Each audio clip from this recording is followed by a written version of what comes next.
ایک اور breaking news سے آگاہ کرتے چلیں، پتوں کی شوہر کا ساتھیوں سے مل کر بیوی پر تشدد، سر کے بال اور بھویں کاٹ دیں، اغوا کر کے ساتھ لے کے 3 روز قید رکھا اور جاتی کا نشانہ بناتے رہے۔ سمیرہ بی بی کی شادی 3 سال قبل پتوں کی کے نواحی علاقہ بلوکی میں محمد اشرف نامی شخص سے ہوئی تھی۔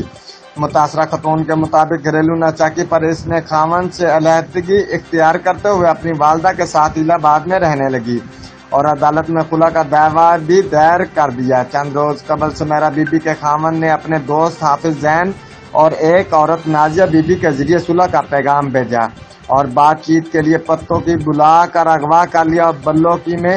واقع ایک خالی مکان میں قید کر دیا، جہاں پر خاوند اشرف، اس کے دوست زین اور نازیہ نے سمیرہ پر تشدد کیا،